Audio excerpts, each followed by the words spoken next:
Long, long ago, in a kingdom far, far away, there lived a bold, young space entrepreneur named Goldilocks. And the prime minister of the kingdom decreed that Goldilocks' ideas would require the approval of the crown because they were so very, very bold. And so our determined heroine set off to the woods of the associate administrator to seek out and find 3 Bearocrats who could get for her the king's approval. Goldilocks prepared her best and brightest business ideas, and for good measure, her best fresh porridge, and presented each of these in turn to the 3 Bearocrats. And the oldest and wisest, well, self-described wisest, Bearocrat said, "Goldilocks, your ideas, they are far too hot. I am an old bear, but when I was young, I worked for the kingdom's national space program, and this is not at all how we used to do things." And the youngest bear, seeing her plight, rushed to her defense and said, "Goldilocks, your ideas, they're not bold enough. What this kingdom needs is ideas 100 times more bold, 100 times the expense, 100 times the prestige and glory for the kingdom."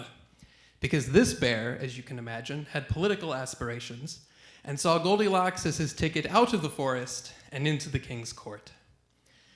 Goldilocks, distraught, turned to her last and final bear and said, "Help me, kind Bearocrat. You're my only hope." And this Bearocrat smiled and said, "Goldilocks, do not fret. I am a dependable and reasonable bear. I have lived and worked my entire life in this forest. I have served many, many kings, and I am not prone to distraction of politics or nostalgia. Whether we can approve your ideas is a very simple question, and the answer is classified in the interests of kingdom security. Best luck in your future business endeavors."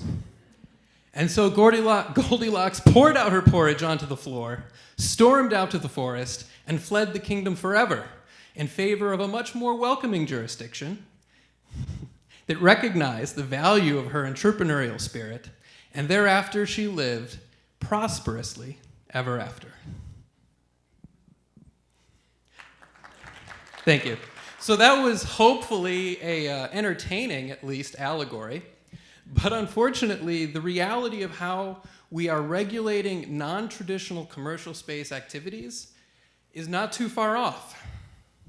We have a system that is more based in government discretion than clear and concise rules. And it starts with launch licensing regs, and it starts with commercial space launch and reentry and commercial habitat frequency licensing. And it extends even to the toolkits that are used by regulators to determine the size of hazard zones. And it ends with an interagency review panel that is largely unbounded and unfortunately imposes a lot of government discretion in place of clear and concise rulemaking. And this is a serious problem because the foundational principles that have made American enterprise the worldwide success that it is have been left behind, and we've gotten a little too far afield from the basics. And Chairman Brian Babin of the House Space Subcommittee has talked about these foundational principles recently, reminding us that the role of government is not to permit you to do anything. You have that ability yourself. The role of government is to intrude with requirements and limitations only when there is a very, very good reason for doing this and a very good benefit that comes from it.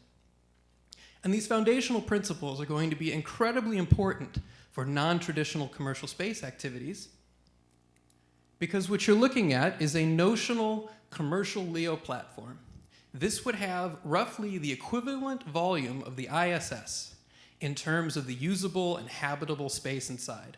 And this could be one of many such platforms.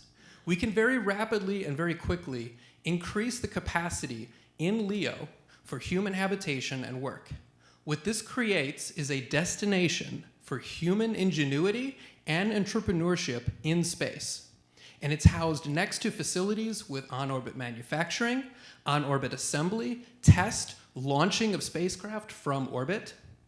And all of those things together create a whole that is greater than the individual sum of their parts. Because you now have a cycle of ingenuity in space that creates a LEO marketplace. And this is going to create capabilities that we haven't even conceived of yet. And those, for me, are the most exciting. The ideas that we haven't even come across yet, because the platform like this will change the game so dramatically. And if we will realize that, we must have a regulatory regime that is promotional and enabling and does not require companies to bring so much of their Goldilocks porridge before regulators for a taste test. If we can have a regulatory regime that is promotional, enabling, and evolutionary, combined with platforms like this in LEO that provide an actual location, a destination, mind you, for LEO commerce and LEO activity, those form the base camp from which we're going to do the really, really exciting stuff that builds out from there. So whatever your role or interaction is with the non-traditional elements of the commercial space industry, I want you to keep in mind the fundamental principles that have made American enterprise the worldwide success that they are. That is clear and concise administrative processes that have been successful in every other business line.